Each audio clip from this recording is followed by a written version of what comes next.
Hey guys, hopefully everything's going great at home right now. This video is to help you guys with the math quiz that you guys took today. Don't worry about what Canvas said. I don't know if it tries to grade it or what it's doing, but don't worry about it. Checking over your work, making sure you're doing good. And if you did get something wrong, or if you do get something wrong, this video hopefully will help you figure out what that it is. That's so important right now, guys, is to figure out what you're doing wrong. There's a lot of different things that can go wrong with these multiplication problems. Could be a zero mistake. You just don't have enough zeros. Could be addition, right? Maybe you accidentally add wrong or you multiply wrong with a single digit. Maybe you get a little bit too sloppy or you don't give yourself enough room to work. A lot of things can happen. So this video, we're going to be going over the answers, but more importantly, we're going to be using area model and also old school, because I know you guys are probably doing either one or the other at home. So here we go.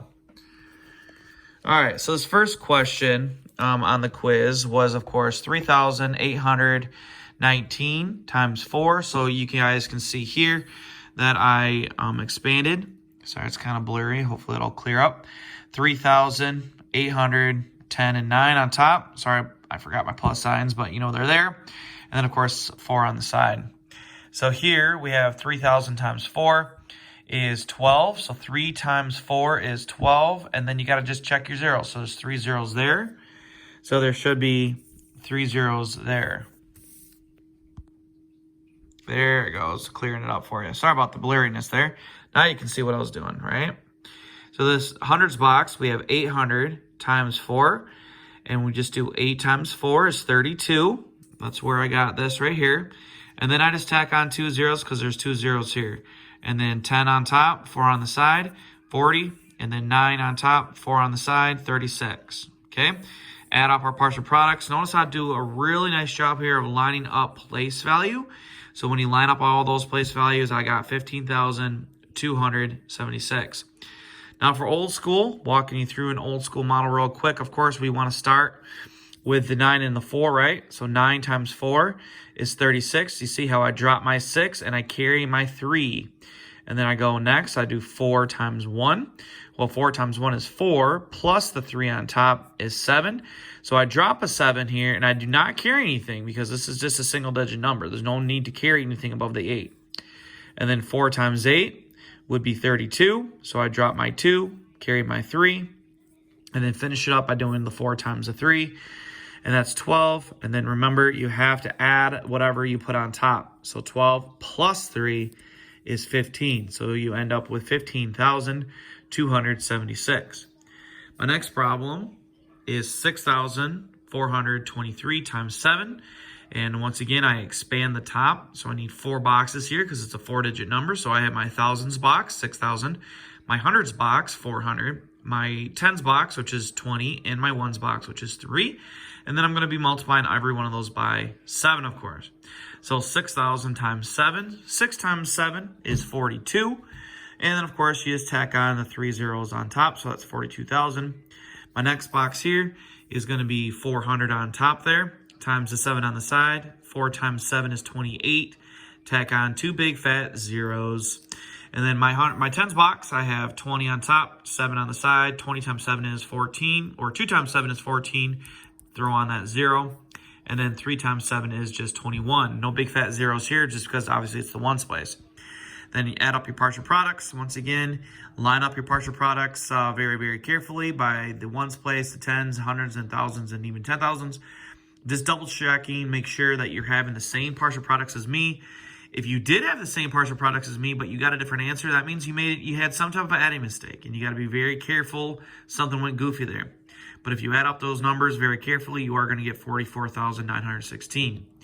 Now going to old school, we're going to start, of course, once again with that 7 and 3 over to the right.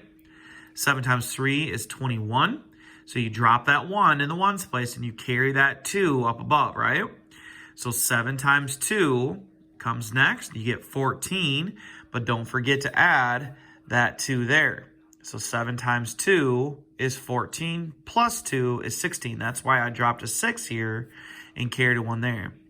And then the next, you go to 7 times 4 is 28, plus 1 is 29. So you drop the 9, carry the 2.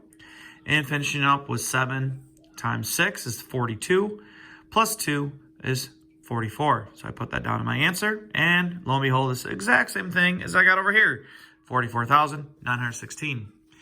All right, for this next one, like I said, in the email that I sent to you guys today, those little squiggly lines, they mean to estimate, okay? So estimate, as we know, is round, and we've been learning that you can round a couple different ways, or you can estimate a couple different ways. With 4,756, that one is borderline. You could round it to the hundreds place, or you could round it to the thousands place. I did both here, and honestly, on the test coming up here in a couple days, I would take either. I'm gonna take either. It doesn't matter to me which one you go. Obviously, if you go to the hundreds place, it's going to be a lot more accurate because your estimate is a lot closer to the real thing. But either way, we take 4,756. I'm going to round it to either 4,800, 4,800, or go all the way up to the next thousands, which is the 5,000. So I would have to multiply either one of these that I chose by, of course, the 3, right? So if I'm doing 4,800, I'll have to multiply the 4,000 times 3, which is 12,000. And then 800 times 3, which is 2,400. And then you just quickly add those partial products together. And then your estimate should be 14,400. Now, obviously, if you want to do something a lot faster and a lot easier, we just round all the way up to the thousands place. And we do 5,000 times 3, which, of course, just is 5 times 3 is 15. 3 zeros, and you're good to go. And for the next one, now this one, I don't know how else you could do it. I mean, just do the thousands place. I mean, 5,900 is so close to 6,000. Just round it up to 6,000. That's what I did here. And then, of course, 6,000 times 6 is 36 with 3 big fat zeros, 36,000. All right. So the story problem was talking about how it costs you, 9,179 points to build an apartment, right? And you want to build 6 of them. So each apartment, that's a keyword, each is going to cost you 9,179 points. So that's screaming multiplication all day, every day. So once again, I just did the quick multiplication problem here, do an area and expand it in, or area in old school, and here you go. So you're going to expand it out to 9,179, 6 on the side again. And then you see each partial product in there as before. So check your partial products, check your multiplication, and then we add. Once again, line up those place values very carefully. Don't make an addition mistake. You're doing all of this hard work to multiply. It kills me when you make an addition mistake at the end there. So 55,074. And then old school, you can see what I did there. Start with a 9 times 6, 54. Drop that 4, carry the 5. 6 times 7. Add that 5, you're going to get 47, so you drop the 7, carry the 4. 6 times 1, obviously just 6, so you add on the 4 and you're going to get 10. So you're going to drop the 0, carry a 1 up there. And then 6 times 9 is 54, but don't forget to add that 1 above the 9, and you're going to get 55,074. All right, ladies and gentlemen, hopefully if you did get anything wrong, this video helped you figure out what it was. Like I said before, figuring out what you're doing wrong at this point is critical. We have to identify, what the mistake is, or if you have a variety of mistakes, we got to clean them up. We got to be very careful doing these long multiplication problems. Test is coming up Thursday, so if you guys have any questions, concerns, shoot me an email. Talk to you later.